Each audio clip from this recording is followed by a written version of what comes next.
मला वाटतं की याचं युथ आपण कुठेतरी चुकतोय, चुकीच्या मार्गाने आपण जात आहोत. कारण मी कुठेतरी वाचलं होतं की देशाचे युथ कोणाला आदर्श म्हणून चालतात याच्यावर देशाचं भवितव्य डिपेंड करतं, याच्यावर देशाचं भवितव्य ठरतं. तर आजकाल ॲज अ यूथ आपले आदर्श कोण आहे? तो so called influencers, Bollywood celebrity यांना आपण फॉलो करतोय, यांचा आपण प्रत्येक पोस्ट पाहण्याचा प्रयत्न करतोय, यांचं ड्रेसिंग सेन्स असो, बोलण्याची शैली असो, यांचं प्रत्येक ॲक्शन्स जे ते खात काय आहेत, पीत काय आहेत, ते कुठं जात आहेत, काय करत आहेत, प्रत्येक गोष्टी आपण फॉलो करण्याचा प्रयत्न करत आहोत. त्यांच्यासारखे आपण बनत चाललेला आहोत.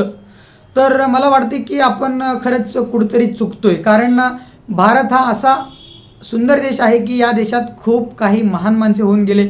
स्वतंत्र लढा दिलेले नेते असो, स्वामी विवेकानंद जी असो, डॉक्टर APJ अब्दुल कलाम जी असो. मी रिसेंटली सुधा मूर्तीजींचा वाईज अँड अदरवाईज हे पुस्तक वाचतोय. त्या पुस्तकमध्ये मला आवडलं की त्यांनी म्हणजे दोन गोष्टी मी तुम्हाला सांगू इच्छितो की सुधा मूर्तीजी आणि नारायण मूर्तीजी जेव्हा सुरुवातीला इन्फोसिस क्रिएट करत होते त्यावेळेला त्यांनी मॅक्झिमम टाईम लायब्ररीमध्ये स्पेंड करत होते, पुस्तक वाचनात त्यांनी त्यांचा वेळ घालवत असे. तर आणि त्या पुस्तकामध्ये सांगितलेलं आहे की त्यांनी जे काय म्हणजे एक्सपिरियन्सेस फेस केलेले आहेत सुरुवातीच्या काळामध्ये असो, त्यांच्या लाईफमध्ये चांगल्या ज्या गोष्टी घडल्या त्या सर्व लाईव्ह एक्सपिरियन्सेस त्या पुस्तकामध्ये त्यांनी मांडण्याचा प्रयत्न केलेले आहेत. खूप चांगलं पुस्तक मला वाटलं. Definitely I will recommend you through definitely just go through that book. It is a great book. मला अप्रिशिएट करायला आवडेल. Definitely that's a great thing which I think I am reading right now. And काही दिवसात मी पुस्तक ते म्हणजे पूर्ण करण्याचा प्रयत्न करेन आणि एक रिव्ह्यू व्हिडिओचा पण टाकण्याचा मी प्रयत्न करेन नक्कीच.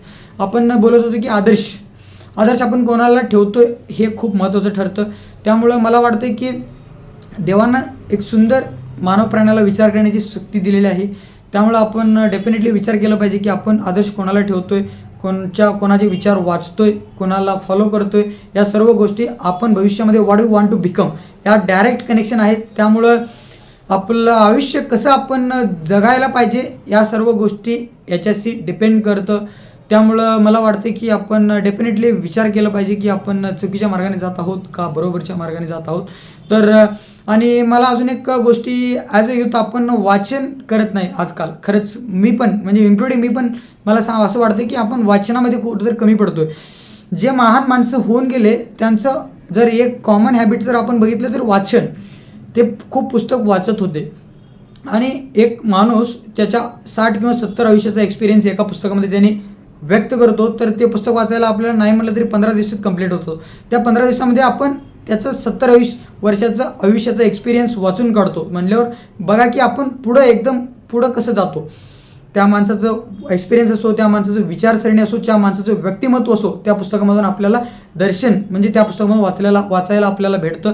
त्यामुळं वाचनाची हॅबिट आपण सर्वजण आत्मसात केली पाहिजे. कारण it's definitely it will great I think great habit I can say. So that's what I want to tell. आपण सर्वजण कोणाला फॉलो करत आहेत त्याच्याबद्दल थोडाफार विचार केला पाहिजे. मला वाटतं की महान माणसं खूप होऊन गेले, त्यांना आपण फॉलो करायला पाहिजे. त्यांचं विचार आपण आत्मसात करायला पाहिजे, त्यांना वाचलं पाहिजे. त्यांच्या जर 100 गोष्टी आपण वाचल्या तर डेफिनेटली 10 गोष्टी आपण आत्मसात करायला हेल्प होतं. तर that's what I want to tell from this video. Thank you so much watching this video. खुश रहो. That's what I want to tell. Thank you so much.